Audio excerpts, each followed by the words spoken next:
अस्सलाम वालेकुम students, welcome to one one maths. और आज मैं आपको स्क्वायर रूट फाइंड करने का तरीका बताऊंगी। स्क्वायर रूट फाइंड करने के लिए दो मेथड्स होते हैं, स्क्वायर रूट बाय फैक्टराइजेशन और square root by division method. Exercise 2.2 भी स्क्वायर के बारे में ही है। 2.2 बहुत इजी है तो उसके बारे में मैंने ज़रूरी नहीं समझा बताना। और 2.3 से ऑनवर्ड्स 2.6 तक ये तमाम एक्सरसाइजेज जो हैं वो स्क्वायर रूट के बारे में ही हैं। तो आपने स्क्वायर रूट फाइंड करने की बहुत ज़्यादा प्रैक्टिस करनी है, ठीक है। स्क्वायर रूट होता क्या है ये आपको पता है कि ये जो सिंबल होता है ये स्क्वायर रूट का सिंबल होता है, ठीक है। और हम किसी भी नंबर के ऊपर अगर ये सिंबल डाल दें तो इसका मतलब होता है कि हम उसका स्क्वायर रूट फाइंड कर रहे हैं। एक तो मैंने आपको भी लास्ट लेक्चर में बताया था कि जब हम परफेक्ट स्क्वायर की बात करते हैं, परफेक्ट स्क्वायर का मतलब ये होता है कि अगर किसी नंबर के ऊपर स्क्वायर रूट है, लाइक 9 के ऊपर अगर स्क्वायर रूट है और मैं कहूँ कि ये किसका परफेक्ट स्क्वायर है, तो मैं कहूँगी ये 3 का स्क्वायर है, क्योंकि 3 का स्क्वायर होता है 9। तो जब हम 3 का स्क्वायर करते हैं और वो रूट में ही होता है, ये हमने क्या किया, हमने 9 की जगह 3 का स्क्वायर लिख दिया। 3 का स्क्वायर किसके इक्वल होता है, 3 3 9, तो हम 9 की जगह 3 स्क्वायर लिख सकते हैं। तो जब मैंने 9 की जगह 3 स्क्वायर लिखा तो उससे ये हुआ कि ये जो स्क्वायर था उससे रूट कैंसिल हो गया और हमारे पास आंसर आ गया 3। इसका मतलब ये हुआ कि अंडर रूट 9 जो होता है वो किसके इक्वल होता है, वो 3 के इक्वल होता है। हमेशा ऐसा नहीं होता कि हमारे पास जो भी आंसर आए वो परफेक्ट स्क्वायर हो, मतलब स्क्वायर रूट जब हम फाइंड करें। और दूसरी बात ये भी बात है कि देखें जो स्मॉल नंबर्स होते हैं, लाइक 3 3 तो हम कह देते हैं कि 9 है तो 3 का स्क्वायर होगा, यानी कि 9 का अगर हम रूट लेंगे तो 3 आएगा। सिमिलरली 16 जो होता है, हम कहते हैं कि 16 का अगर रूट निकालें तो वो 4 के इक्वल होता है। ये सिंपल से कुछ ईजी हमें पता है, बहुत ईजी, हमने बहुत दफ़ा की हुई हैं ये कैलकुलेशंस। लेकिन कभी अगर इस तरह हो कि एक बड़ा डिजिट आ रहा है, ठीक है, देखिए ये लैक्स में आ रहा है, ठीक है, यूनिट 10 100 1000 10,000 लैक, ये लैक में आ रहा है। तो कभी कभी अगर इस तरह के क्वेश्चंस भी आ जाते हैं और अगर कोई हमसे ये पूछे कि इसका स्क्वायर रूट फाइंड करें, तो उसके लिए जो है वो हम थोड़ा सोच में पड़ेंगे कि ये कैसे, हम इसका फ़ौरन से जवाब नहीं दे सकते, हम इसको कैलकुलेट करेंगे, ठीक है। तो उसको कैलकुलेट करने के लिए सबसे पहले स्क्वायर रूट का आपने ये ध्यान में रखना है कि स्क्वायर रूट के दो मेथड्स होते हैं। स्क्वायर रूट हम फाइंड कर सकते हैं बाय फैक्टराइजेशन मेथड और बाय डिवीजन मेथड। आज के टॉपिक में मैं आपको डिवीजन मेथड सिखाऊंगी। डिवीजन मेथड में आपने सबसे पहले क्या करना है कि ये क्वेश्चन जो आपको दिया गया है, इसका जब हम स्क्वायर रूट फाइंड करेंगे तो आपने क्या करना है, आपने ये एक टेबल की फॉर्म इस तरह से आपने एक लिख लेना है ऐसे करके, ठीक है। ये आपने लगा लिया निशान। अब इसके अंदर हम नंबर लिखेंगे जिसका हमने स्क्वायर रूट फाइंड करना है, ठीक है। अब सबसे पहले जो भी नंबर लिखा हो, बिल्कुल भी उसको देख के आप परेशान ना हो कितना लंबा नंबर है या छोटा नंबर है, आपने राइट साइड से पेयर्स बनाना शुरू करने हैं। दो दो डिजिट्स को पेयर की फॉर्म में, यानी कि मैं यहाँ से राइट हैंड है मेरा, ये राइट साइड से इस डिजिट का जो राइट साइड है वो है 6 से स्टार्ट होती है। तो 6 और 7 का दो डिजिट्स हैं, तो मैंने इसके ऊपर एक छोटी सी लाइन डाली, ये 2 का पेयर बन गया। 4 और 1 का ये 2 का पेयर बन गया। 18 ये 2 का पेयर बन गया।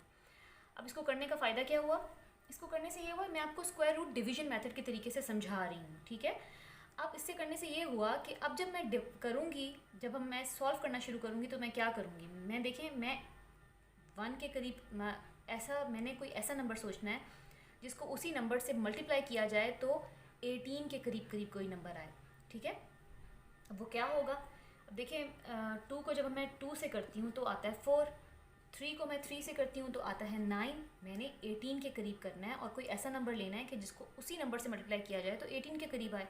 देखिए 9 को 9 से करते हैं तो आता है 81, वो बड़ा हो जाता है, ठीक है। 4 को 4 से करते हैं तो क्या आता है 16। जब मैं 4 को 4 से करती हूँ मल्टीप्लाई तो आता है 16, क्योंकि मैं स्क्वायर रूट फाइंड कर रही हूँ। तो इसका मतलब है कि हमने स्क्वायर का क्या मतलब होता है, स्क्वायर का मतलब होता है कि अगर मैं 2 का स्क्वायर है तो उसका क्या मतलब है, उसका मतलब है कि 2 को 2 से ही मल्टीप्लाई किया जा रहा है, ठीक है। 3 का स्क्वायर है तो इसका मतलब है कि 3 को 3 से ही मल्टीप्लाई किया जा रहा है। तो जब मैं स्क्वायर रूट ही फाइंड कर रही हूँ तो उसका मतलब ये होगा कि जब हमने अपनी कैलकुलेशन स्टार्ट करनी है तो हमने कोई ऐसा नंबर लेना है जिसको उसी नंबर से मल्टीप्लाई करके और उसको हम इस 18 के नीचे लिखें। 18 के नीचे वो तो जाहिर बात है बड़ा नहीं हो सकता, छोटा होना चाहिए। तो मैंने 4 को 4 से मल्टीप्लाई किया और इसको यहाँ पे लिख दिया। 4 को 4 से मल्टीप्लाई करेंगे तो क्या आएगा, 4 4 से 16। अब मैंने यहाँ पे एक लाइन लगा दी, वो लाइन आपने यहाँ से थोड़ी सी एक्सटेंड भी कर दी, ठीक है। अब आपने क्या करना है, अब मैंने क्या किया कि 18 में से 16 माइनस करें तो क्या आता है, 2 आता है। अब मैंने 2 यहाँ पे लिख दिया। नेक्स्ट जो पेयर है वो है 14 का पेयर, 14 को नीचे उतार लिया, ठीक है। अब यहाँ पे क्या करेंगे, यहाँ पे आपने क्या करना है, यहाँ पे आपने 4 को 4 से यहाँ पे मल्टीप्लाई किया था। जब आपने 4 को 4 से मल्टीप्लाई करके लिखा था यहाँ पे इस लाइन के नीचे आपने 4 में 4 को ऐड करके लिखना है, ठीक है। 4 में 4 को ऐड किया तो क्या आया, 8, यानी कि हमने 4 को डबल कर दिया। ये 4 आपने यहाँ पे लिखना नहीं है, ये मैं आपको सिर्फ समझाने के लिए कर रही हूँ।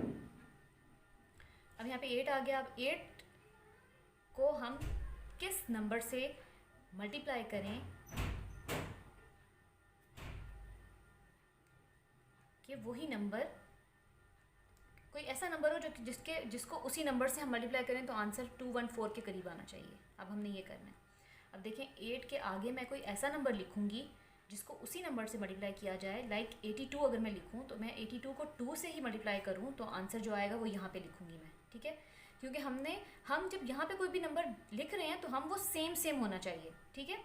अब आप ये बात याद रखें, जब मैं यहाँ पे आ रही हूँ, यहाँ पे मैं माइनस कर रही हूँ, जब मैं यहाँ पे आ रही हूँ तो मैं इस 4 को ऐड करके लिख रही हूँ, यानी कि डबल करके लिख रही हूँ।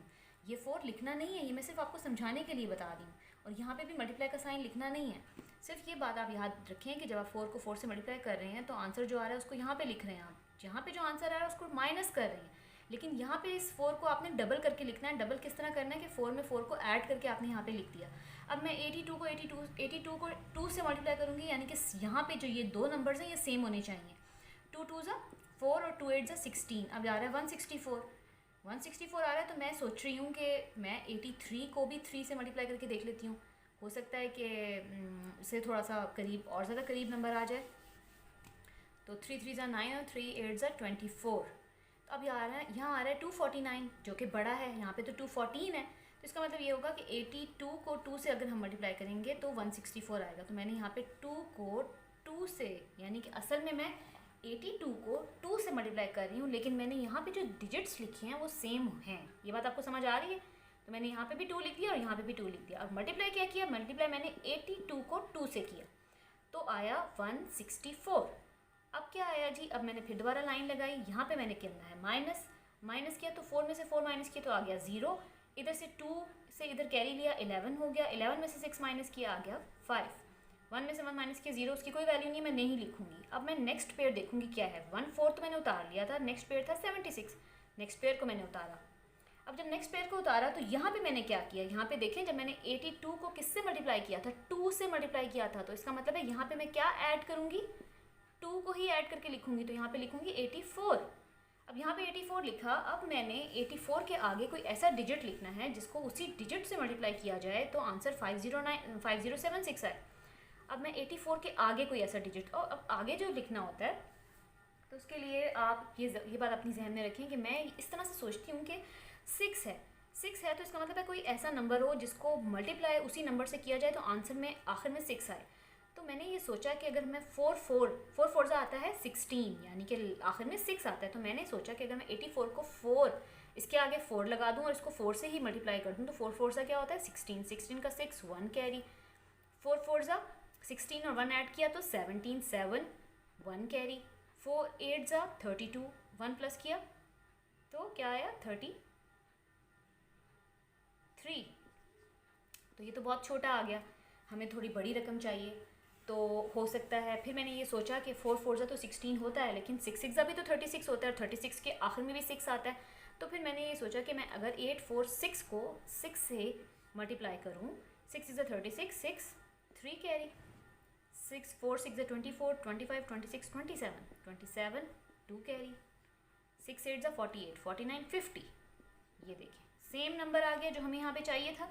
इट मीन्स कि 84 को हम 846 को हम जब हम 6 से मल्टीप्लाई करेंगे तो आएगा 5076 और ये बिल्कुल सेम नंबर आ गया। अब माइनस करेंगे तो क्या आएगा, हमारा क्वेश्चन सॉल्व हो गया। तो इसका मतलब ये हुआ कि square root by division method में जब हम स्क्वायर रूट फाइंड करते हैं 18147 का, तो वो इक्वल होता है 426 के। 426 के, दिस इज द आंसर। ठीक है, तो आई थिंक आपको समझ आ गई होगी। अब 2.3 में बहुत सारे क्वेश्चंस हैं और भी, और आप ये सारे सॉल्व करके देखें, और जिस क्वेश्चन में भी आपको डिफ़िकल्टी हो आप मुझे बताएं। I think it's enough for today. अल्लाह हाफिज़ स्टूडेंट्स।